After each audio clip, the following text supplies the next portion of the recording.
connection followed by periods of isolation, maybe missed opportunities. So the Qing dynasty falls in the early 20th century, and that's where things get really tumultuous, right? It is, beginning of a period of immense change and upheaval as China transitions into the modern world. Revolutions. Revolutions, civil war, the rise of communism. Yeah, let's break that down a bit. We've got the 1911 revolution, right, which overthrew the Qing dynasty, ended thousands of years of imperial rule.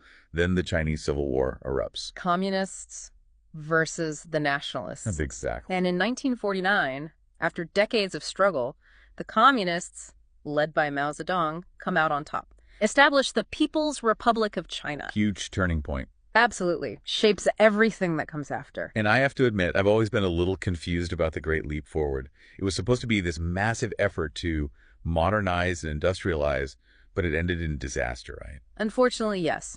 Hugely ambitious program, but the execution was flawed. Led to widespread famine, millions of deaths. It's a tragic example of even the best intentions can go terribly wrong. Especially when you're dealing with a population as large as China's. And then just a few years later, you have the Cultural Revolution, which, from what I've read, was a period of intense social and political upheaval. What was the goal of that movement?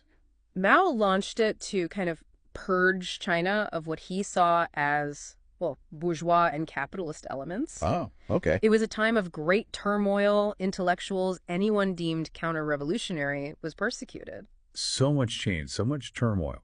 Sounds like a truly difficult time. Yeah. Did any positive changes come out of this period? It's a complex legacy. The Cultural Revolution undoubtedly caused immense suffering, but it also had a lasting impact on Chinese society.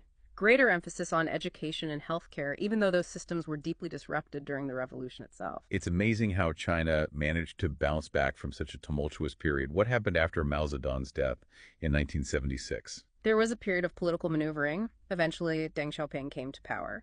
And he's really the architect of modern China's economic miracle. This is where we see that shift from a strict communist planned economy to a more market-oriented system, right? Exactly. Deng Xiaoping recognized that China needed to open up to the world, embrace market forces if it wanted to grow and prosper. Implemented a series of reforms that really unleashed China's economic potential. I've heard about those special economic zones that were set up to attract foreign investment. Was that part of Deng Xiaoping's plan? Yes. Key to jump-starting China's economic engine. Okay. Offered tax breaks and other incentives to foreign companies willing to invest. And it worked.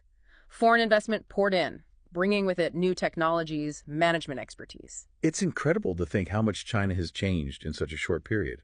Went from a struggling, isolated nation to an